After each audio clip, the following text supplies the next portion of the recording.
shortcomings in financial literacy.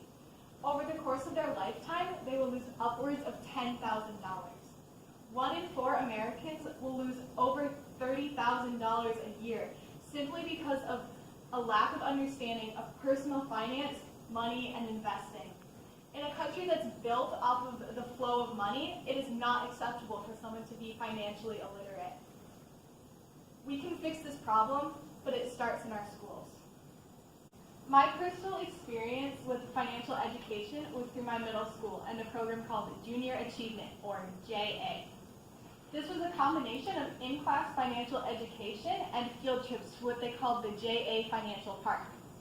Junior Achievement says that their mission is to help prepare young people for the real world by showing them how to generate wealth and effectively manage it, how to create jobs which make their community more robust, and how to apply entrepreneurial skills in the workplace. But does this really work? Their curriculum teaches 3rd graders how to start a business and the importance of economic exchange within a city. They teach 6th graders how to manage credit and invest in stocks. These are skills they won't use for at least another 8 years. How can we expect them to remember what they've been taught? My JA experience taught me about credit cards, copay insurance, deductibles, and gross income. And I'm not saying that these aren't valuable skills, but they were no use to me at the time. When I have to actually worry about things like copay insurance, I won't remember what I've been taught. This could have been the end of my financial education, as my high school has no requirements for financial literacy. However, I chose to take business math, an elective that covers percent application, interest, and personal and business finances. I learned some really good skills in this class, such as how to balance a checkbook and calculate the cost of a home. But I also spent a lot of time on skills that I will never use, such as interpreting merchandise reports. Once again, I'm sure these are good skills and someone out there needs to calculate and interpret merchandise reports. But for me, it was information that I won't use for years, if at all. Although business math was better than the middle school JA curriculum that I was taught, it still left me unprepared for my future of finance. I barely understood how to manage money on a basic level, let alone figure out how to navigate the complexities of our country's economic landscape. This is not a personal problem. As a country, we are failing when it comes to financial education. Only 5 states require high schoolers to take classes in finance. 2/3 of millennials can't pass a financial literacy test. The George Washington University conducted a study and they found that only 8% of millennials had what they felt comfortable saying was a high level of knowledge in personal finance.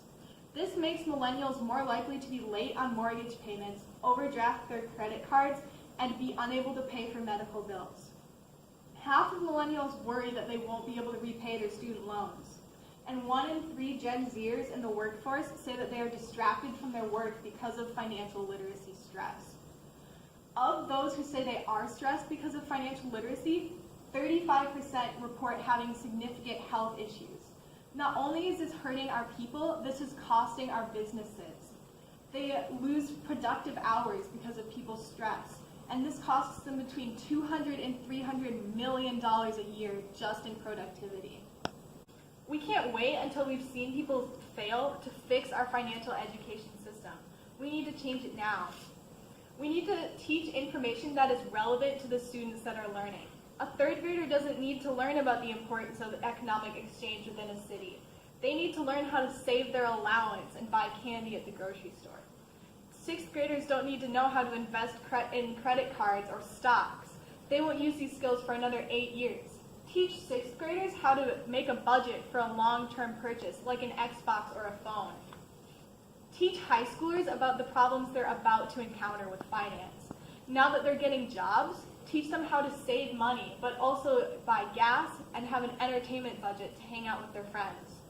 Lead tax workshops so that in tax season, students can sit down with their teachers and figure out how to file their taxes. Create a foundation for the complicated problems they are going to encounter in the future. We don't need financial education systems that teach our students everything. It's a waste of time. Because our lives are all going to take different paths, we're all going to need different information. What you need to do is give us the tools so that we can educate ourselves in the future. Give us the vocab and background information that we need so that we can seek out the correct information. Schools don't teach us how to thrive in every situation we're ever going to encounter. They give us the tools to figure it out by ourselves. Why don't we do the same with financial education? Giving our students a proper financial education is one of the best things we can do to set them up for success in the future. Everyone manages their money. If we can take that stress away, who knows what they can accomplish. We will create more confident and healthy adults who are more able to contribute to society. Set up our future generations for success. Teach them how to manage their money. If we change our financial education system, we will make people who can change the world.